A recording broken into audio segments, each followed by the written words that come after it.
The fever pathology story. It was a typical day when Ramesh, a 35-year-old man, woke up feeling fatigued.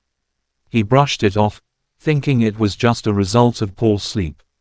However, as the day progressed, he noticed chills creeping in, accompanied by a dull headache. Something was wrong. Fever was setting in. Stage 1. Pathogen invasion and immune response. Ramesh's troubles began when he unknowingly inhaled droplets containing a respiratory virus. Upon entering his body, the virus bypassed his upper respiratory defenses and infiltrated epithelial cells lining his airway. The virus replicated rapidly, damaging the cells and releasing debris into the surrounding tissue. Sensing the invasion, macrophages, the body's sentinel immune cells, rushed to the scene. They engulfed the viral particles through phagocytosis and began releasing signaling molecules called cytokines like interleukin-1, IL-1, tumor necrosis factor alpha, TNF-alpha, and interleukin-6, IL-6. These cytokines acted as distress signals, amplifying the immune response. Stage 2. Hypothalamic regulation and pyrogenic response. Cytokines entered Ramesh's bloodstream, traveling to the brain. At the brain's base, the hypothalamus acted as the body's thermostat. One specific cytokine, IL-1, crossed the blood-brain barrier and stimulated the hypothalamus to produce prostaglandin E2, PGE2, through the enzyme cyclooxygenase 2. PGE2 then acted on the hypothalamus, raising the body's temperature set point.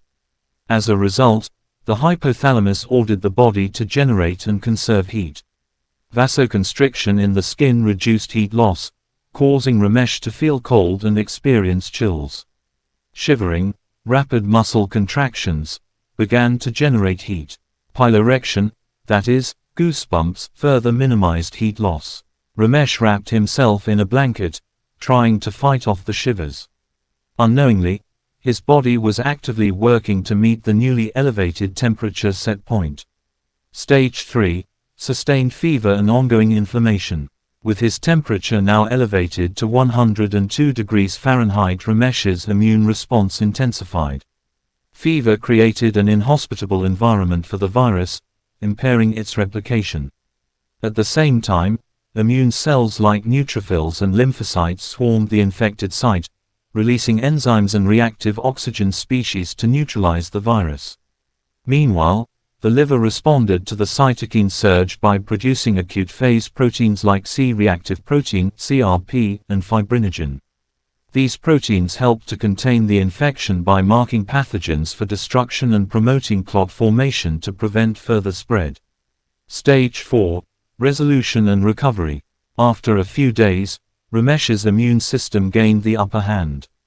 Specialized cells like regulatory T cells began releasing anti-inflammatory cytokines, including interleukin-1, IL-10, to suppress the immune response. The hypothalamus detected the reduced levels of pyrogens, and PGE2 synthesis declined. With the body's temperature set point returning to normal, Ramesh began sweating profusely. The process of vasodilation kicked in, allowing heat to dissipate and gradually lowering his body temperature. His headache subsided, energy returned, and he felt relieved.